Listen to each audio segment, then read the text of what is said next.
Treasury Secretary Scott Bessent and U.S. Trade Representative Jamieson Greer are set to meet with Chinese officials for trade talks in Switzerland this weekend. Ahead of the meeting, President Trump seemed to suggest he'd be open to lowering the tariff rate on Chinese imports. The president wrote on Truth Social Friday, quote, 80% tariff on China seems right, up to Scott B., referring to the Treasury Secretary. Later at the White House, President Trump was asked about that number ahead of the upcoming talks. Have you given Bessent a number of how low you're willing to go? Yeah, I am. What's the number? That number? No, 80%. But I put out a number today, 80%, so we'll see how that all works out. CBS News correspondent Nikole Killion is at the White House. Nikole, what are the expectations for these talks?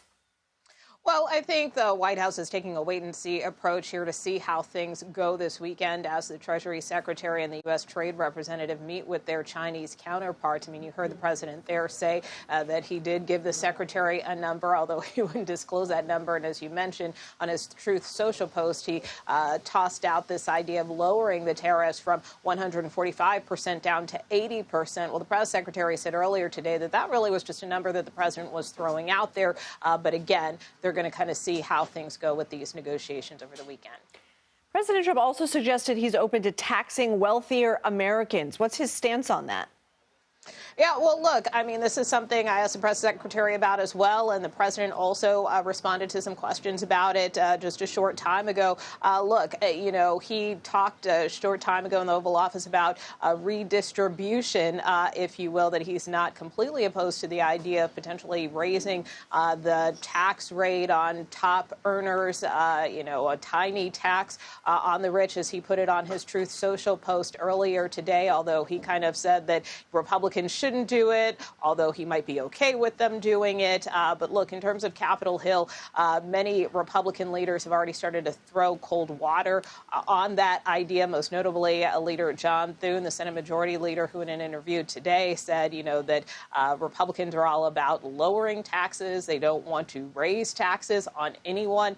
So that is going to be something that may have to be massaged or negotiated further with lawmakers on Capitol Hill. Certainly worth pointing out that the head of the House Ways and Means Committee was here at the White House earlier today, also meeting with the president. Of course, this is the committee that's tasked with crafting the tax portion of that bill and is expected to mark up that bill soon as they try to fine-tune these details. So certainly time will be of essence, though, because lawmakers also heard from the Treasury Secretary earlier today in a letter where the Treasury Secretary said that the debt limit needed to be addressed by mid-July. That's where the country could hit that limit.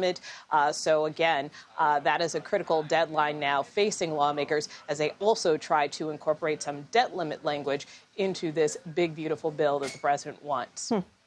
White House Deputy Chief of Staff Stephen Miller also said Friday the administration is, quote, actively looking at suspending habeas corpus.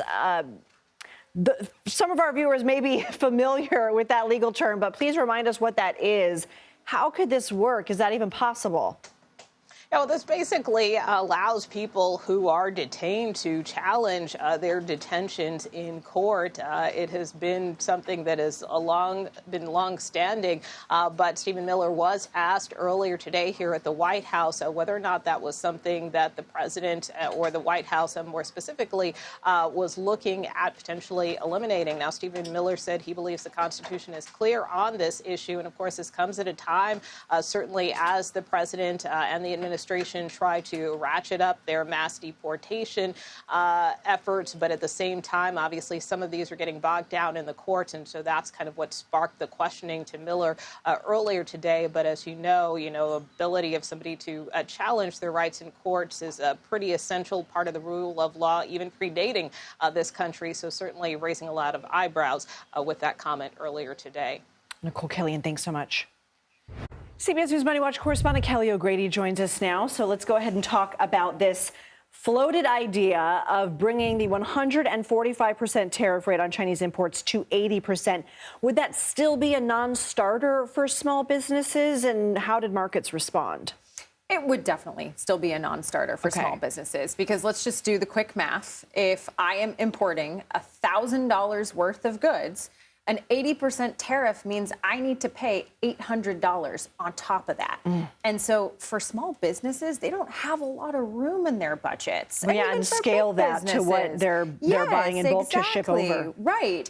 and even big businesses. I mean, that's something that will also get passed on to the consumer. And I was reading this study by the Federal Reserve Bank of Boston, and they did an analysis of how much a 60% tariff on China, so this would be more, and a 10% tariff on the rest of the world, which we know from the UK trade deal yesterday, the president is saying 10% is going to be the baseline.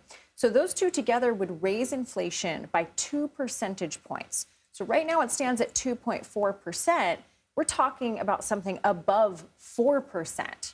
Not near the 9% that we've seen before, but it certainly goes in the wrong direction. Over what period of time would we see that 2% increase? Over the year. Okay. Yeah. And so, much further from the Fed's from the 2% target. Exactly.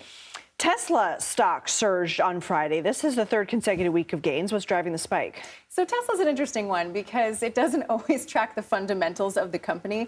In fact, we saw this week, their deliveries, which is a proxy for sales numbers, in China went down 26% from March to April. Now, there's a lot of competition in China, but there's also these trade tensions, a lot of negative brand for an American company. What's driving this, though, is mostly, one, the trade deals, the possibility that's going to be good for Tesla, just in terms of China being more, or Chinese citizens more being willing to buy a Tesla, but also the robo-taxi launch is coming up at the beginning of June. A lot of investors are excited about the possibility of another revenue stream for Tesla as they move more towards that automation push. Kelly O'Grady, thank you.